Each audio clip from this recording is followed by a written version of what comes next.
pas. Hey, moi, j'ai pas la parole facile. Tu sais, c'est pas parce que tu n'as pas tous les dons que Dieu t'appelle pas.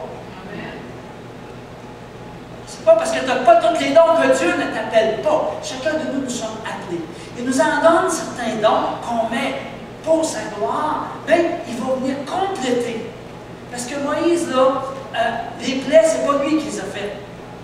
Amen, c'est Dieu qui les a réalisées pour que le peuple puisse sortir de l'esclavage. Donc, à plusieurs reprises, Dieu le soutient face à Pharaon. Il faut que les 10 fléaux s'abattent sur le pays d'Égypte pour qu'enfin Pharaon cède. De nuit, après avoir célébré la première Pâque, signe des liens privilégiés qui se nouent avec le Seigneur, les fils d'Israël prennent la route. C'est tout un grand miracle, je vous dis. C'est tout un grand miracle. Parce que Pharaon, il avait la tête dure, ça se peut-tu? Ah, il se disait lui-même Dieu. Ça fait que c'est quelque chose. Amen. Ça fait qu'on va regarder un petit peu plus au mot Pâques. Le mot Pâques, qu'est-ce que ça veut dire exactement? Je vais enlever mon bâton des gens. Alléluia. Donc, c'est Pessah ou passage, qui veut dire sauter, passer par-dessus, épargner. En anglais, c'est Passover, passer par-dessus. Désigne donc que le peuple élu des Israélites, qui est privilégié par le sang d'un agneau, les épargnants de la mort. Donc, dès que les premiers-nés, en fait, dès que cette nuit-là, Dieu a averti Moïse de mettre des sangs. En fait, ils ont abattu un agneau ou un chevreau. Il y avait le choix entre les deux. Et ils ont mis le sang juste au-dessus des portes, des linteaux des portes, afin que l'exterminateur passe par-dessus, qu'il ne les touche pas. Donc, amen, c'est vraiment merveilleux. Ils ont été épargnés de la mort, les premiers-nés. Donc, ici encore, une question de premiers-nés. Mais bon, on a parlé de premiers-nés tantôt, tous les premiers-nés d'Israël. Ici, on parle encore de premiers-nés. Le sens est donc que ce repas que je vous prescris en mémoire de la préservation qui vous est accordée, autrement dit, là, je vais le dire dans mes mots, je pense, c'est une fête qu'on se rappelle à chaque fois qu'on fait le repas du Seigneur. C'est une fête qu'on se rappelle. Excusez-moi, pourtant bien fait. On a un nouveau système de son là, qui est donné par l'Église de Granby. On est en train de s'adapter avec. C'est mieux que je prenne le micro. Prends le micro à Victor.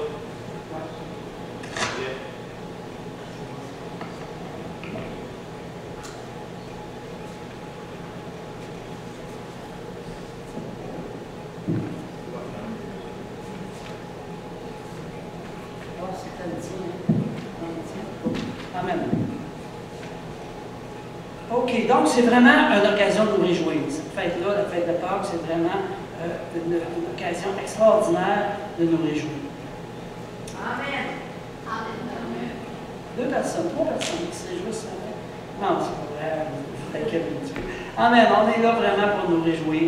Donc, alléluia, Jésus. Merci Seigneur. Dans Exode 12, 8, ça dit, « Et l'on en mangera la chair. » Ici, l'agneau qu'on a donc tué, avec le sang duquel on a aspergé, qu'on va asperger le linteau des portes. On en mangera la chair cette nuit-là. On la mangera rôtie au feu, avec des pains sans levain. Ici, le fait qu'il est rôti, puis qu'il est avec des pains sans levain, ça va être une signification qu'on va étudier tout à l'heure. Et des herbes amères aussi. Donc, 1 Corinthiens 5, le verset 6 et 7 nous dit « Il ne vous sied point de vous glorifier. Ne savez-vous pas qu'un peu de levain fait lever toute la pâte? » Ici, le levain, ça représente quoi d'après vous? Le péché. Oui, le levain ici représente le péché. Donc, un petit peu de levain fait lever toute la pâte. Ça veut dire que peut-être vous dites, oh, ben c'est un petit péché. Faites péché et péché. Hein? Aujourd'hui, on n'ose plus dire ce mot-là parce qu'il est comme mal vu. Mais péché veut dire désobéissance. Quand on désobéit à Dieu, ben, il faut quand même se repentir. Et les Hébreux avaient l'habitude d'enlever, en fait, lorsque la fête a été établie, Dieu a prescrit d'enlever tout le levain qui était dans la maison. Donc, qu'est-ce que ça veut dire pour nous aujourd'hui? Amen? Bien, au fait, c'est se repentir de nos péchés. Parce que pas pécher, c'est pratiquement impossible. Okay? Donc, à un moment donné, on fait quelque chose, on ne s'en rend même pas compte, on vient blesser la personne qui est autour de nous. Alors, c'est simplement une occasion pour se repentir. Donc, ce matin, je vous invite à vous repentir de toutes les fautes, de toutes les désobéissances qu'on peut avoir fait au courant des derniers mois. Amen? Donc, on enlève le levain pour qu'on soit une nouvelle pâte. Dis à ton voisin, bonjour nouvelle pâte.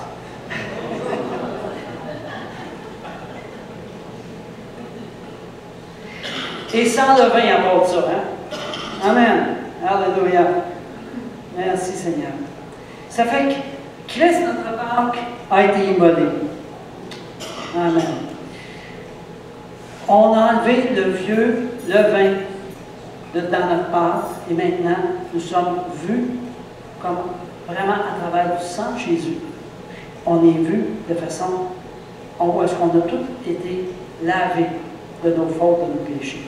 1 Pierre 1, 18 et 19.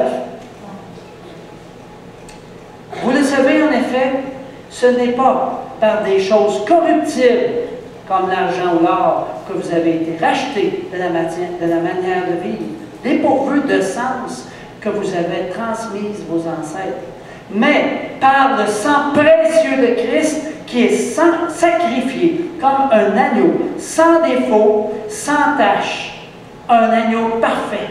Amen. Wow! Hallelujah! Ici, on parle de rôti au feu. C'est que on le mettait sur une broche, hein, où est-ce qu'on le faisait rôtir au feu. Le mot hébreu pour rôtir ici, c'est tala ou tala, qui veut dire suspendre, empaler et même mettre en croix. Voyez-vous là, comment ici, ça vient rejoindre ce que Jésus a fait pour nous. Il a été mis en croix afin que nous soyons libérés, sauvés. Wow! Comme c'est intéressant. Alléluia. Merci Seigneur. Alléluia. Donc, c'est ça, je suis ici. Après la dernière plaie, les premiers-nés, les Égyptiens, en fait, après les 9 premières plaies, la 10e plaie, c'était que les premiers-nés des Égyptiens allaient mourir. C'était quand même toute une histoire, ça. Hein? Et là, ils ont mangé l'agneau. Le peuple de Dieu a mangé l'agneau. Et c'est ainsi que vous le mangerez. Les reins saints, ça veut dire ça, la ceinture prête à partir. Les sandales aux pieds et le bâton à la main. Vous le mangerez à la hâte, c'est la Pâque de l'Éternel. Amen. Donc, en costume de voyage, en costume prêt à partir. Et aujourd'hui, je pense qu'il faut être prêt à recevoir ta bénédiction. S'il y a quelque chose dans ta vie que tu n'aimes pas, et c'est ce que je ressentais tout à l'heure pendant la louange, s'il y a quelque chose dans ta vie que tu sais qui n'est pas selon Dieu, c'est le temps de le déposer ce matin. Et le Seigneur va te libérer. Comme on a entendu avec Édith ce matin, ce n'est pas par ses propres forces qu'elle y est arrivée. Mais le Seigneur lui a donné un verset. Chacun de nous, on a des choses dans notre vie que Dieu veut nous libérer. Amen. Et le Seigneur va nous montrer de quelle manière il va nous libérer. Alléluia. Amen. Alléluia. Donc, prépare-toi à ta délivrance. C'est le temps. Dis à ton voisin, prépare-toi à ta délivrance. Exode 12, 31. Et il appela Moïse et Aaron pendant la nuit. Il leur dit, levez-vous, sortez du milieu de mon peuple, et vous, et les fils d'Israël, et allez servir l'Éternel comme vous l'avez dit. Prenez votre bétail, gros et petit, comme vous l'avez dit, et allez, et vous, bénissez-moi. Il a fini par reconnaître qu'il avait besoin de la bénédiction de Dieu. Il a demandé à Aaron et à Moïse de le bénir ici. C'est quelque chose, là. Ça, c'est Pharaon qui a envoyé faire dire ça. Il ne l'a pas dit lui-même, là, quand même. Parce qu'on va voir que son cœur s'endurcit facilement à Pharaon. Hein? Amen. fait que c'est quand même intéressant ici de voir qu'enfin, on peut voir la délivrance du peuple. Exode 13, 17. Il arriva, quand le Pharaon laissa partir le peuple, que Dieu ne les conduisit pas par le chemin du pays des Philistins, qui est pourtant proche, car Dieu dit, de peur que le peuple n'ait des regrets lorsqu'ils verront la guerre et qu'ils ne retournent en Égypte. Vous savez que quand on vient d'avoir une délivrance, le Seigneur nous donne une certaine grâce pour un certain temps. Et ici, dans le fond, le chemin le plus proche était de passer par le pays des Philistins. Mais sur cette route-là, il aurait rencontré les Philistins. Et là, il aurait été obligé de se battre pour passer à travers leur pays pour arriver jusqu'au pays promis. Alors Dieu, lui, les a dirigés de façon un petit peu différente. Et leur a donné cette occasion-là. Moi, je vois que c'est une bénédiction pour le peuple. On va voir par où ils sont passés. C'est quand même un petit peu spécial.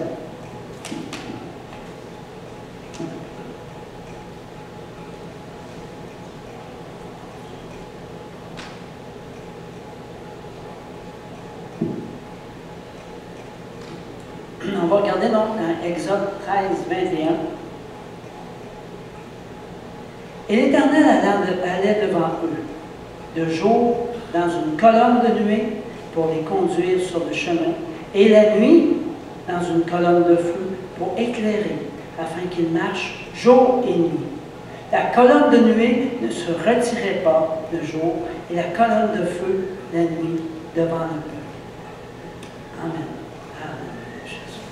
Fait que ces deux versets-là, ici, sont placés dans le but manifeste d'indiquer que dès le moment que l'Éternel lui-même se met, dès le début, l'Éternel était à la tête de la caravane. Dès le début, l'Éternel montrait le chemin au peuple. Amen. Et Dieu veut vraiment te montrer la direction dans ta vie. Amen. Dieu a vraiment dirigé Jésus le temps qu'il était sur la terre pour accomplir tout ce qu'il a fait. Il lui a ouvert le chemin afin qu'il passe par la croix pour porter nos souffrances, nos maladies, tout ce qu'on a qui vient contre nous, afin que nous en soyons libérés, afin que nous en soyons délivrés. Donc, un nuage en forme de colonne dans laquelle Dieu était présent servait à guider les gens à la fois le jour et la nuit. Pendant la journée, la colonne était une colonne de nuée qui protégeait contre la chaleur du soleil. C'est quand même intéressant. Et la nuit, elle devenait une colonne de feu qui était visible par tous, qui fournissait la lumière au peuple. Amen. Et qui était toujours en mouvement. Vous savez, la nuit dans ces pays-là, il y a des vipères, il y a des serpents. Et il faut regarder où est-ce que tu marches. Amen. Alléluia.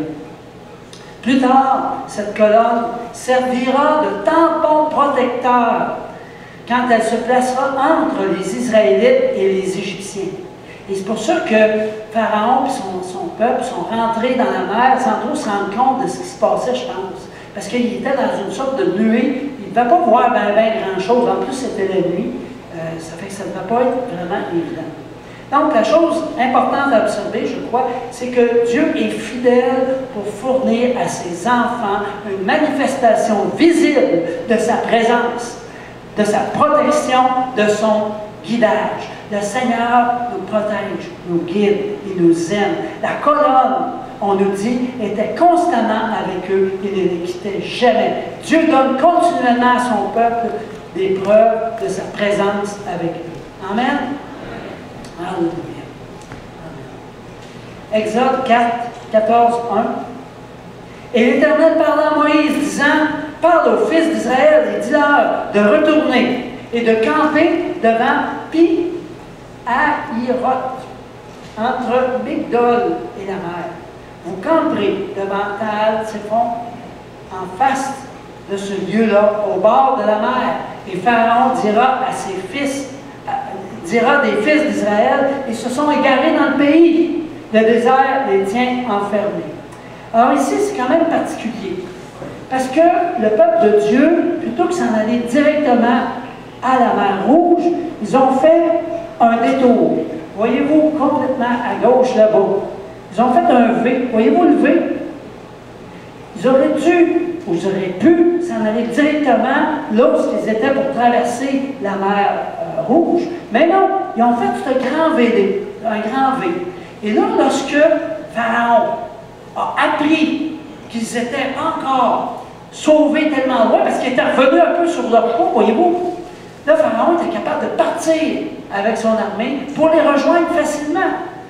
Et là, en plus, il s'était placé dans une situation absolument catastrophique aux yeux des hommes. Ils avaient des montagnes de chaque côté, la mer en avant, une mer infranchissable, et Pharaon qui arrivait avec son armée en arrière. Wow! Ça va pas bien, hein? En tant qu'humain, on dit ça va pas bien à choc, en québécois.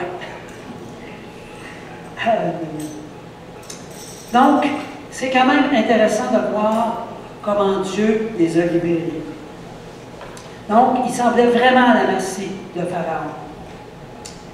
Les Israélites furent très secoués à la vue des chariots et des hommes de Pharaon qui s'approchaient rapidement. Ils étaient terrifiés. Le peuple poussa de grands cris vers le Seigneur.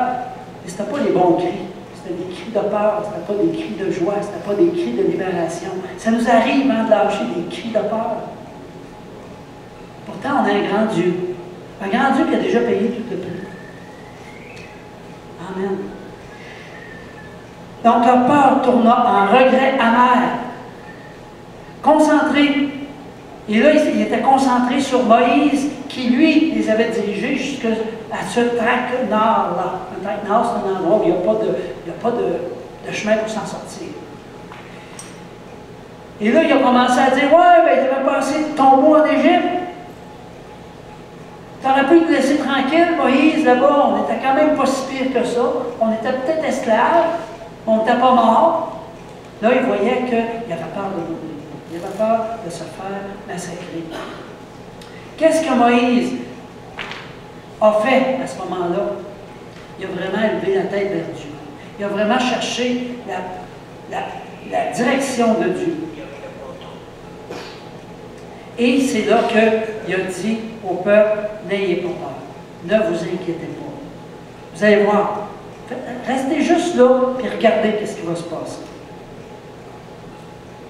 Vous savez que les disciples, à la dernière Pâques, au repas avec Jésus, lorsque Jésus leur a annoncé qu'il devait mourir, c'est comme s'il prenait un drôle de chemin. Il s'éloignait du but. Et les disciples ne comprenaient pas vraiment. Ils n'ont pas compris. D'ailleurs, pas longtemps après que Jésus leur a annoncé ça, ils ont commencé à s'estimer pour savoir c'était qui le plus grand. C'est toute une gang de disciples. Hein? Mais, au fait, Dieu avait une solution qui dépassait leur entendement, qui dépasse même notre entendement aujourd'hui. On le comprend simplement par la foi. Si on ne peut pas comprendre la résurrection autrement que par la foi. Amen. Dieu il est quoi? Dieu est notre libérateur dans les moments difficiles. Est-ce que tu vis des moments difficiles? Dieu est ton libérateur. Regarde à lui. Trouve ta source en lui. Et tu vas voir qu'il va te libérer de n'importe quelle situation. Moïse, il était complètement confiant que Dieu les délivrait des Égyptiens qui couraient après eux autres. Il chercha à assurer les Israélites de la protection de Dieu, de la défaite des Égyptiens. Nous savons que le Seigneur est capable de remuer ciel et terre pour sauver son peuple. Il l'a déjà prouvé. Dans la longue suite des fléaux, il aurait dû comprendre pourtant le peuple. Ah, il venait de vivre les 10 fléaux que l'Égypte a subis par la main puissante de Dieu. Il fallait bien savoir que Dieu était capable de grandes choses. Mais ici, quelque chose de définitif se prépare. Le Seigneur va se glorifier. Ces Égyptiens-là ne reviendraient plus jamais contre eux. Vous savez que ici, les Égyptiens signifient l'ennemi. On a un ennemi qui cherche vraiment à nous détruire. L'ennemi cherche vraiment à nous faire du mal. Il cherche à nous tuer carrément.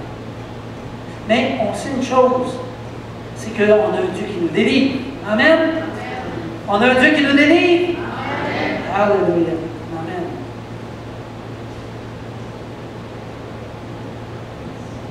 Donc, on sait que notre Dieu peut nous délivrer de n'importe quelle situation.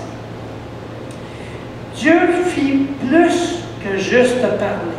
L'ange du Seigneur, manifesté par la colonne de nuée ou de feu, se déplaça devant les Israélites pour devenir en arrière des Israélites. La nuée était en avant, est allée en arrière pour les protéger contre les Égyptiens qui venaient contre eux. Il leur dit de ne pas avoir peur. Amen. Donc, ils se tenaient entre les Israélites et les Égyptiens. Pendant toute la nuit, la colonne emmena de l'obscurité aux Égyptiens et de la lumière aux Israélites, leur permettant de voir quand ils traverseraient la mer, probablement empêchant les Égyptiens de voir où est-ce qu'ils s'en allaient aussi, dans quoi qu'ils s'engouffraient carrément. Donc, le montant de foi qu'il manquait aux Israélites, parce qu'ils étaient dans la peur, je pense que c'est venu en voyant les Égyptiens qui s'en venaient en arrière avec leurs chariots et toute leur armée. Je pense que ça donne une certaine poussée. Et vous savez, des fois, on se demande, mais pourquoi que je passe par telle épreuve? Chacune des épreuves, Dieu peut la transformer à sa gloire. Vous savez tout ça? Chaque épreuve que tu passes, ce n'est pas envoyé par Dieu. Mais Dieu peut la prendre, cette épreuve-là que tu passes, par laquelle tu passes, il va se glorifier, il va la transformer à sa gloire. Et ça, j'ai plusieurs témoignages, mais je ne rentrerai pas dans les témoignages ce matin. Mais chacun de vous, je sais que plusieurs d'entre vous en avez de ces témoignages-là. Amen. Donc, ils ont été confrontés ici à un choix. Soit le choix de virer de bord et de se battre avec les Égyptiens, ou de se tourner vers la solution supernatural, qui était de suivre Moïse et de traverser la mer Rouge à sec. Amen. Wow! Tout un choix. Et ce choix-là, on a à le faire pratiquement à tous les jours. Tu peux te battre par toi-même ou faire confiance à ton Dieu, au surnaturel de ton Dieu, qui va agir devant toi et qui va ouvrir la mer devant toi. Amen. Alors, si tu es devant la mer de l'impossible, fais confiance au surnaturel, au supernatural de Dieu. Amen. Donc, les Égyptiens, eux autres, là, on peut imaginer qu'ils devaient être en pleine confiance. Ils avaient leur armée, ils se sont dit, hey, ils sont perdus dans le désert, ils sont venus sur leur pas, hey, c'est le temps d'y aller après eux autres.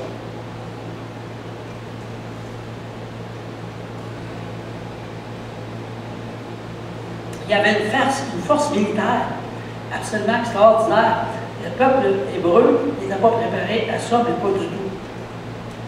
Mais ils ont manqué de considérer une chose, c'est que le peuple hébreu était le peuple du grand Dieu Tout-Puissant qui agit devant eux et pour eux. Amen.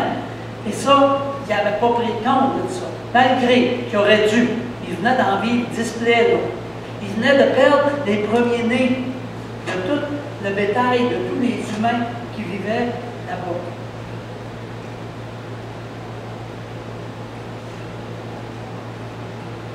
Vous savez que personne n'était plus en sécurité que les Israélites, peu importe l'apparence des circonstances. Tu sais que tu peux avoir des circonstances qui ne paraissent pas bonnes pour toi en ce moment. Mais c'est quand on fait confiance à notre Dieu, les circonstances, Dieu les pogne et les change. Amen. Il les transforme. Alléluia.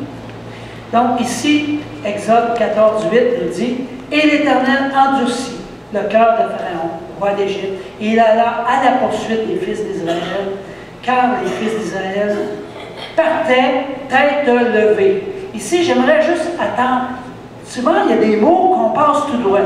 Qu'est-ce que ça veut dire ici, tête levée? Dans certains autres verset, ça dit « main levée ».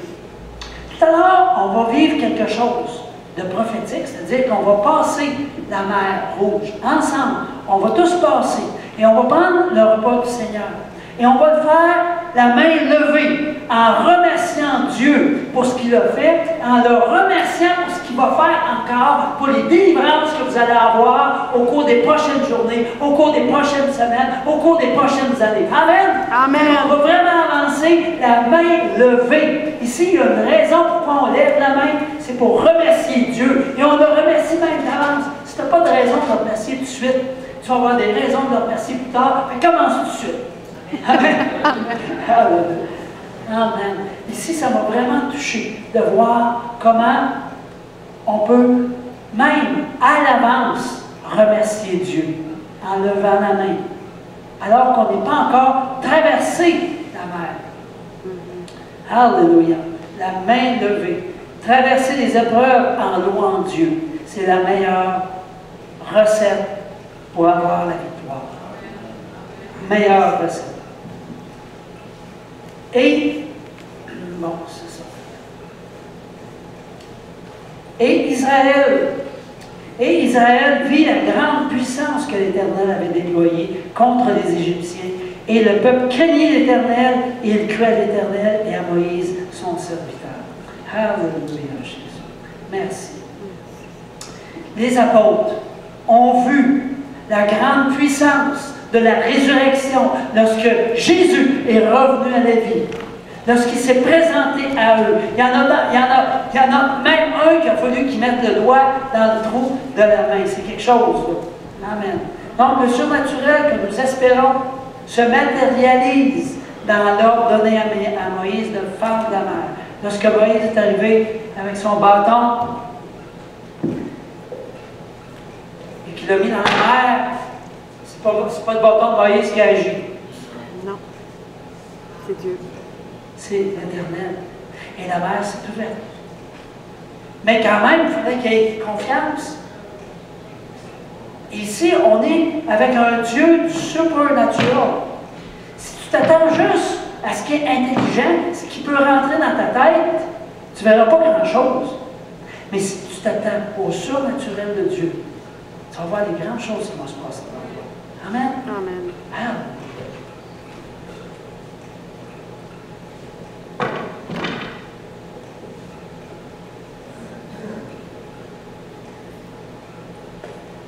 Donc, un petit peu, 14. Les fils d'Israël ont pénétré au milieu de la mer. C'est quelque chose. Juste derrière eux arrivaient les Égyptiens. Ils ne les rejoignirent pas, justement parce que Dieu avait préparé une protection pour eux. Le Seigneur sème le désordre parmi les poursuivants et sabote leurs chars. Vous savez qu'il y a eu une recherche, il y a quelqu'un qui a trouvé des roues de chars dans le milieu de la mer Rouge, à l'endroit probable où est-ce qu'ils ont traversé. Donc, il y a encore des restants qui sont pris en dessous des corails, mais ils ont découvert que ça s'est vraiment passé tout ça. Des fois, on pense que c'est une allégorie. Non, non, non, Dieu est un Dieu qui est vrai, un Dieu qui est grand. Donc, amen. Donc, dans le combat nocturne qui s'achève à l'aurore, il a été sur tous les fronts. Notre Dieu a été sur tous les fronts. Il a bouleversé les éléments naturels, donnant la victoire, la délivrance à ceux qui croient à Dieu. Dieu est encore le même aujourd'hui, on l'a vu ce matin. Il est le même pour l'éternité. Alléluia. Dieu désire nous délivrer de tout ce que l'ennemi a placé sur nos vies. Et aussi, ce qu'on appelle les malédictions générationnelles. Vous savez qu'il y a toutes sortes de choses qui... On dit tel père, tel fils, pas pour rien. C'est la même chose chez les filles, telle mère, telle fille. C'est que Dieu veut nous délivrer de ça. On a des habitudes qu'on ne sait même pas d'où ce qui viennent. Des fois, on agit de telle manière qu'on dit, ben voyons donc, d'où c'est que ça vient, ça? Et on pense même que c'est... Jusqu'à temps que quelqu'un nous le dise clairement, des fois, on pense que c'est tout le monde qui est comme ça. Ça vous est-tu déjà arrivé, ça? Oui. C'est vrai, hein? Donc, Dieu veut que tu traverses la mer Rouge et que tu entres dans ta pleine délivrance. Amen? Amen. la parole du Seigneur vient toujours sceller notre délivrance. Alors, prends du temps dans sa présence. Prends du temps pour méditer la parole. Et Dieu, c'est assez merveilleux parce que quand c'est le bon temps, aussitôt fait, aussitôt dit, aussitôt fait. Apprenons à déclarer la parole. Apprenons à nous placer sous la bénédiction de Dieu. Alléluia, Jésus. Vous savez qu'on a tous la possibilité de faire comme Pharaon et endurcir notre cœur. On a tous la possibilité aussi d'attendrir notre cœur et de nous attendre au supernatural de Dieu. Il y a une manière d'agir Dieu. C'est avec le supernatural. Surnaturel. Attends-toi au surnaturel. Amen. Alléluia. Alléluia, Jésus. Merci, Seigneur. Donc, sur le chemin du salut, le peuple d'Israël a reçu la lumière, la vie, l'existence. Et on a cette bénédiction de connaître Jésus. Que Jésus soit passé et que nous vivions sous la nouvelle alliance. C'est une alliance qui est extraordinaire, la nouvelle alliance. Parce que Jésus nous a laissé tout le Nouveau Testament dans lequel on peut puiser tellement d'enseignements. Et Dieu nous dit, encore aujourd'hui,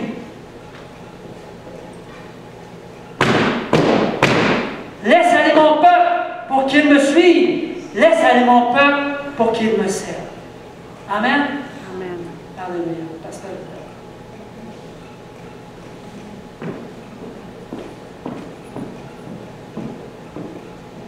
Amen. On sert un Dieu de délivrance. Fait que je vous invite à vous lever. On va prendre le repas du Seigneur ensemble. Et puis, je vais inviter Monique et Edith. Vous allez parce qu'on ne veut pas que les gens traversent ici. Fait que vous allez vous mettre devant les voiles qui sont là, s'il vous plaît. Comme ça, les gens vont pouvoir venir prendre le pain. Amen. Fait que France, si tu veux venir. Juste de l'autre côté, s'il vous plaît. Fait que c'est ça. Donc, on a deux actions qu'on va faire. On va se mettre en action. Premièrement, on va prendre le repas du Seigneur ensemble. Et en prenant le repas ensemble du Seigneur, on ne fait pas ça religieusement, OK? On vient prendre le repas du Seigneur en se rappelant de ce que Jésus a accompli. Vous restez avec moi. Ce que Jésus a accompli à la croix. Puis quand tu t'approches pour prendre le repas du Seigneur, on l'a vu tantôt, c'est bon d'examiner son cœur, de se dégager de toute offense, de se dégager de tout péché. Après, quand on se dégage de ça, on peut venir avec assurance prendre le repas du Seigneur, mais on vient aussi, quand on prend le repas du Seigneur, on vient dans la puissance de la vie, puissance de la résurrection, puissance de guérison. C'est dans cette optique-là qu'on prend le repas du Seigneur. Alors, donc, je vais vous dire ce matin,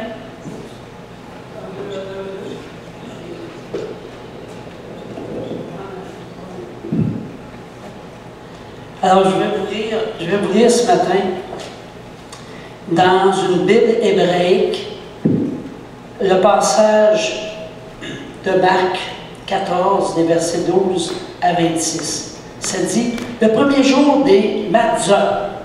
Matzot, c'est le pain aside, le pain sans levain. Alors, on a tout eu l'enseignement avec ça, hein? C'est le pain sans péché, parce qu'on nous demandait pardon. Donc, le premier jour des Matzot, où l'on sacrifie l'agneau pour le Pessa. Pessa, c'est la Pâque. Les disciples de Yeshua, Jésus, lui demandèrent, où veux-tu que nous allions préparer le Seder? Le Seder ici, c'est le repas de la veille de la Pâque. Il envoya 2 de ses talmidim avec ses instructions. Allez, talmidim, c'est les serviteurs ou les disciples, excusez-moi. Allez à la ville où vous rencontrerez un homme portant une cruche d'eau, suivez-le. Et où qu'il entre, dites au maître de la maison, le rabbi demande, où est la salle des invités, où je mangerai le repas de Pessa avec mes talmidim. donc de Pâques, avec mes disciples. Il vous montrera une pièce à l'étage meublée et toute prête. C'est là que vous y ferez les préparatifs. Les Talmidim, donc les disciples, partirent et arrivèrent à la ville, et ils y trouvèrent les choses comme il le leur avait dit. Et ils préparèrent le Seder. Le soir venu, Yeshua arriva avec les 12. Pendant qu'ils étaient à table et mangeaient, Yeshua déclara, « Oui, je vous le dis, l'un d'entre vous me trahira. » Ils étaient troublés et se mirent à lui demander l'un après l'autre, « Tu ne veux pas dire que c'est moi, n'est-ce pas? » Il leur répondit, « C'est bien l'un des 12, un qui met avec moi la matzah, le pain sans levain, dans le plat. Car le Fils de l'homme mourra, selon qu'il est écrit dans le Tanakh. Le Tanakh, ça c'est l'Ancien Testament. Mais malheur à cet homme, par qui le Fils de l'homme sera trahi. Il aurait mieux valu à cet homme de n'être jamais né. » Pendant qu'il mangeait, Yeshua prit la matzah, le pain sans levain, fit une bracha, donc une bénédiction, la rompit et leur donna un morceau en disant, et là on va continuer tout à l'heure. Amen. Ça fait que vous pouvez vous avancer pendant qu'on va jouer et prendre et le garder pour qu'on le prenne tous ensemble.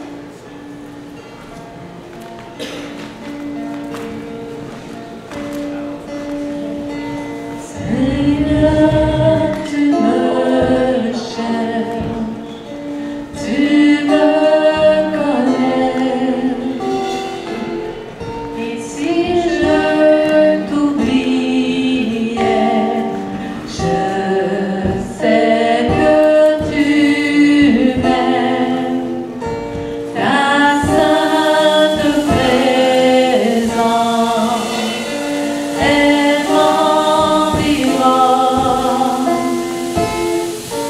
à chaque moment, je sais que tu m'aimes, je sais que tu m'aimes. À la croix je me prosterne, où ton sang coula pour moi, pour que l'amour est plus grand. Tu as gagné sur ma mort, ta croix remplit les lieux très hauts, rien ne peut nous séparer.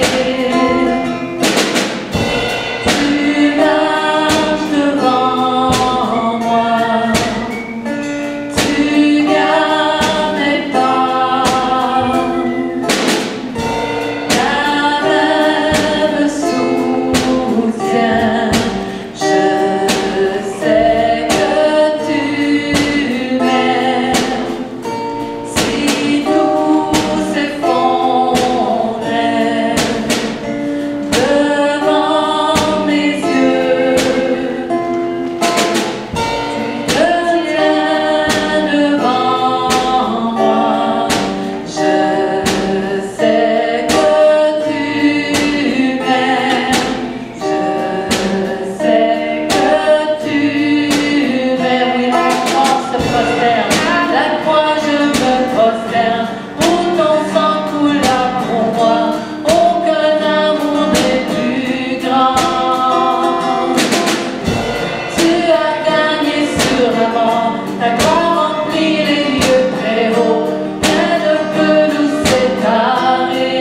Tu déchires le voile, tu traces le chemin, tu as tout accompli. Tu déchires le voile, tu traces le chemin,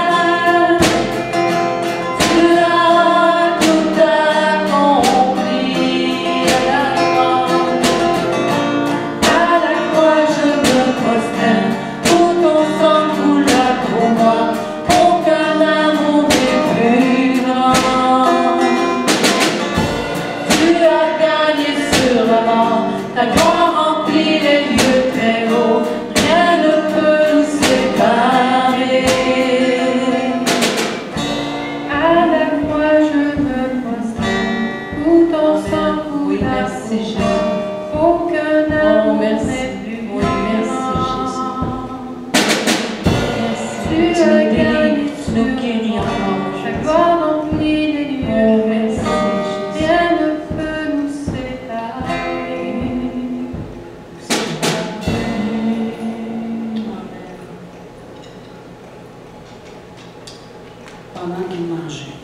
Yeshua prit la maison, fit la braca, la bénédiction, la rompit et leur donna un morceau en disant, prenez, ceci est mon corps.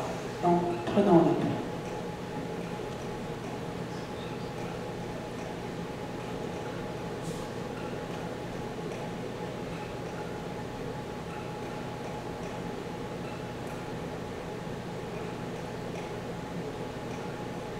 Seigneur, je te demande pardon pour les fautes, pour les désobéissances.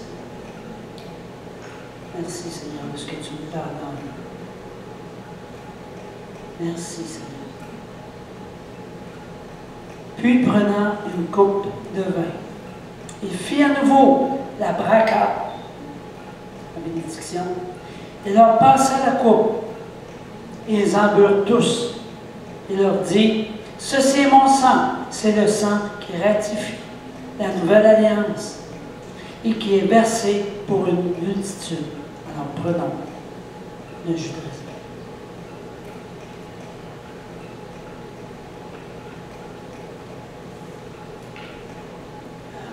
Merci Seigneur.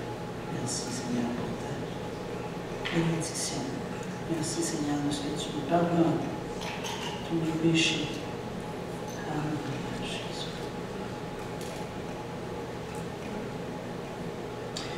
Oui, je vous le dis, je ne boirai plus de ce fruit de la vigne, jusqu'au jour où je boirai le vin nouveau dans le royaume de Dieu. Alléluia. Merci. Amen. Donc, on va demeurer ensemble dans la présence de Dieu. Et puis, je l'invite Edith et Pierre à venir devant. Maintenant, on va faire un symbole. Vous savez, on a le propre prophétique. Puis ce matin, on va faire le symbole prophétique qui est la traversée de la mer. Donc, c'est très. C'est-à-dire que c'est une figure. On s'entend bien que c'est une figure. Si tu viens ici, lui, ça va être quand tu vas venir au bavard.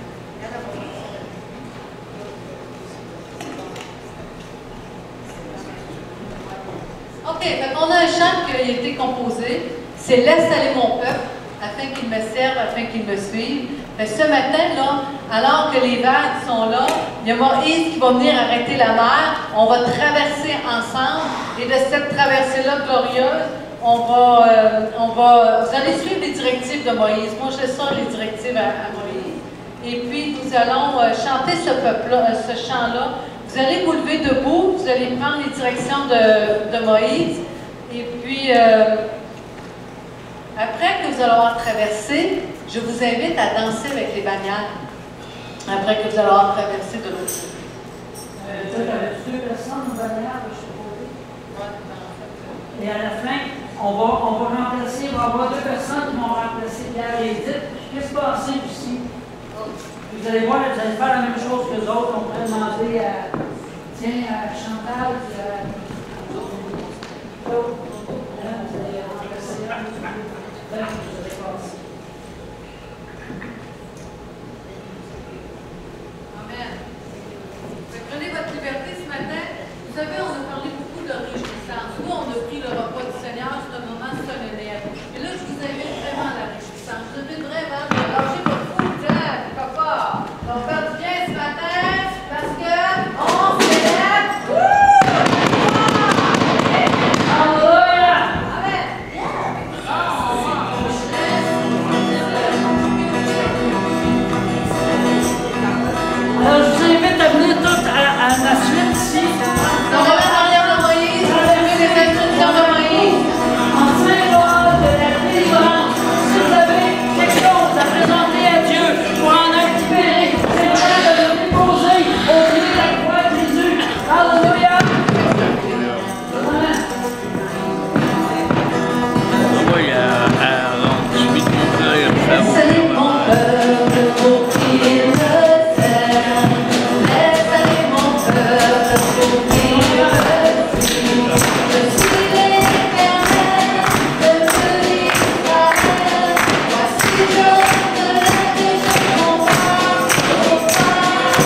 Amen. vous invite à déposer votre offrande ce matin. Après, on va terminer la réunion en prière pour les offrandes. Puis juste avant d'aller aux offrandes, juste quelques petites annonces. Donc, on continue les temps de prière. La semaine prochaine, c'est notre frère Jean qui va nous donner le cours de RCR. Alors, c'est le temps de vous inscrire. Allez voir Claude pour vous inscrire.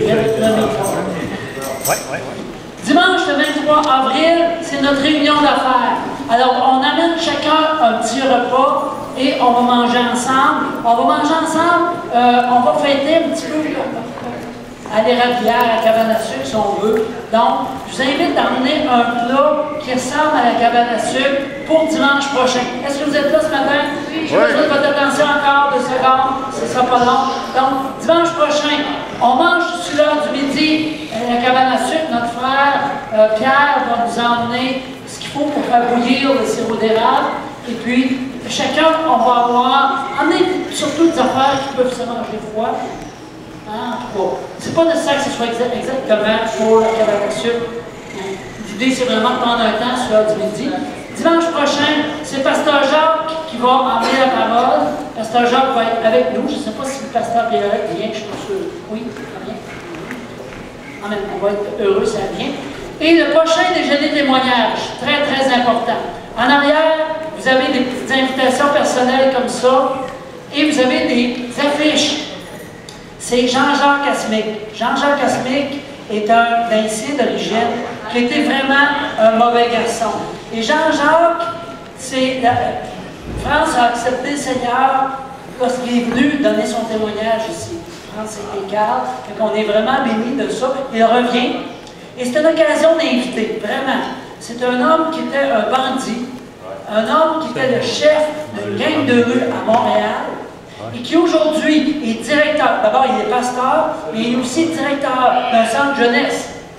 Alors, comment Dieu peut prendre quelque chose de pas vraiment bon, le transformer à sa gloire? On en a la preuve ici. Alléluia. Donc, n'oubliez pas d'en prendre à la sortie. Et puis, prendre des affiches. Si vous connaissez des endroits, comme des centres jeunesse, où est-ce que vous pouvez les installer, prenez-en. Amen. Alors voici. Amen. Ah oui. Le dernier chant.